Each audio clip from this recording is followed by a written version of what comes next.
ये जा करणाऱ्या पावसाच्या सरी, दाट पसरलेलं धुकं, अंग शहारणारा वारा, मनमोहक हिरवाई आणि मन प्रसन्न करून टाकणारी विविध रंगाची फुलं, हे निसर्गाचं मोहक रूप सध्या पन्हाळगडालगतच्या मसाई पठारावर दिसून येत आहे। विविध रंगांच्या फुलांनी मसाई पठार नटलं असून पर्यटकांची पावलं सध्या या पठाराकडे वळू लागली आहेत। चला तर आज मसाई पठाराची सैर करूया। मसाई पठार विस्तीर्ण पठार आहे। इथल्या मसाई मंदिर व पठाराची चर्चा खूपदा ऐकली होती। इथेही विविध रंगाची फुले फुलतात, त्यामुळे पठाराच्या सौंदर्यात भर पडते ही माहिती ऐकली होती। त्यामुळे आज मसाई पठारावर जाण्याचा बेत आखला। सोबतीला गावातील मसाई भक्त होते, त्यांच्यासोबत जायचं पक्क केलं।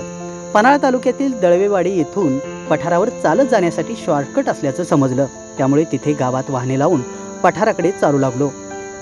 गावातूनच पठारावरील मसाई मंदिराचं दर्शन झालं, त्यामुळे हे मंदिर पाहण्याची उत्सुकता लागली।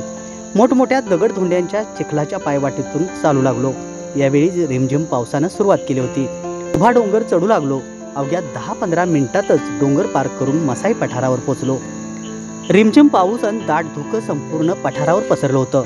पठारावर पोहोचल्यावर पिवळ्या, निळ्या, गुलाबी रंगाची फुले नजरेस पडली। मोबाईलमध्ये फुलांना कैद करण्याचा मोह मलाही आवरला नाही। 5 मिनिटातच रिमझिम पाऊस आणि धुकं गायब झाल्यानं पठाराचं मनमोहक रूप नजरेस पडलं। लगेचच मसाई मंदिरात जाऊन देवीचं दर्शन घेतलं। देवीला नारळ अर्पण केले। देवीच्या पुजाऱ्याने देवीचं महात्म्य सांगितलं। मंदिराबाहेर येताच तिथल्या माकडांनी खाऊसाठी गर्दी केली होती। त्यांना खाऊ घातल्यानंतर पठारावरील विविध रंगी फुले पाहण्यासाठी पठारावर चालू लागलो। जवळच असणाऱ्या पांडव दऱ्याची माहिती स्थानिक रहिवाशांनी सांगितली। ते स्वतःच वाटाडे बनून त्यांनी आम्हाला पांडव दऱ्यापर्यंत पोहोचवलं। पांडवांचे तिथे वास्तव्य होते। जांभ्या दगडात कोरलेल्या गुहा तिथं पाहायला मिळाल्या। दऱ्यात व एका ओढ्याच्या काठी या गुहा कोरण्यात आल्या असून शासनाच्या वतीने त्यांचं संवर्धन करण्यात आलं आहे। ते पाहिल्यानंतर आम्ही परतीच्या प्रवासाला निघालो। वाटेत दिसणारी विविध रंगांची फुले, पाण्याची छोटी छोटी तळी, काळेशार खडक, हिरवीगार झुडपे असे निसर्गाचे विलोभनीय दृश्य डोळ्यात साठवून पठारावरून परतलो। खरंच या पठारावर निसर्गानं मुक्त हस्ते केलेली उधळण पाहण्यासाठी तुम्हीही एकदा नक्की भेट द्या।